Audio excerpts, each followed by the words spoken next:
ये दो तस्वीर देखिए और समझने की कोशिश करिए कि योगी राज और बाकी राज्यों में क्या फर्क है। एक तरफ जयपुर की नूरानी मस्जिद जो करीब 45 साल पुरानी बताई जा रही है, जहां बुलडोजर चला तो 3000 जवानों की तैनाती की गई। आसपास के इलाकों में इंटरनेट बंद कर दिया गया ताकि कोई कानून व्यवस्था में बाधा बनने की हिमाकत न कर पाए। जबकि दूसरी तरफ गाजियाबाद के डासना देहात इलाके का वो अवैध मदरसा जिसने करीब 18 बीघा सरकारी जमीन पर कब्जा करके जमा रखा था, जहां बुलडोजर चला तो करीब 800 जवानों की तैनाती की गई, लेकिन इंटरनेट बंद होने जैसी कोई खबर नहीं आई, न ही यहां कोई विरोध हुआ। तो क्या भजन लाल शर्मा की सरकार ने एहतियातन यह फैसला लिया या फिर राजस्थान की कानून व्यवस्था की कहानी कुछ और है? क्या वहां किसी बड़े विरोध की आहट महसूस हो रही थी? क्या वहां सोशल मीडिया के जरिए गलत सूचना फैलने का डर था, इसीलिए इंटरनेट बंद किया गया?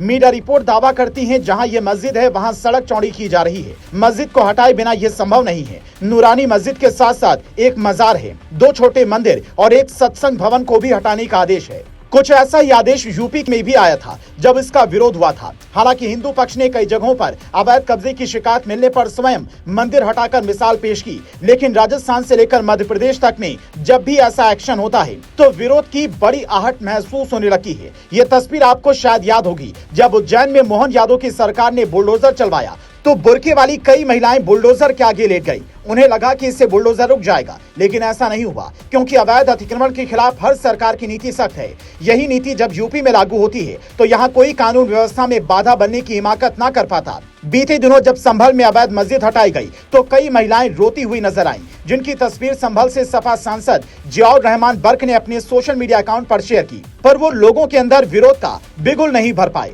क्योंकि विरोध करने वालों को भी पता है कि अगर सरकारी संपत्ति को नुकसान पहुंचाया तो घर बेचकर भी जुर्माना भरना पड़ सकता है, वरना जिंदगी सलाखों के पीछे गुजर सकती है। शायद यही वजह है कि चुनाव चाहे बंगाल में हो या बिहार में, नाम योगी आदित्यनाथ का गूंजता है। मांग योगी मॉडल की होती है और इसे कई राज्यों में कॉपी भी किया जाता है, लेकिन कहते हैं बुलडोजर की स्टीयरिंग पर सबका हाथ सेट नहीं होता और इसी चक्कर में कई राज्यों के अधिकारियों को अदालत से फटकार भी लग चुकी है। राजस्थान के पूर्व मुख्यमंत्री अशोक गहलोत तो ये तक लिखते हैं, राजस्थान में कानून व्यवस्था पूरी तरह से वेंटिलेटर पर है और सरकार कुंभकर्णी नींद सो रही है। लेकिन विपक्ष का काम होता है राजनीति करना, सवाल उठाना। विपक्ष तो ये तक कहता रहा है कि राजस्थान से भजन लाल शर्मा हटाए जाएंगे, लेकिन ऐसी कोई चर्चा बीजेपी के भीतर फिलहाल सुनाई नहीं देती।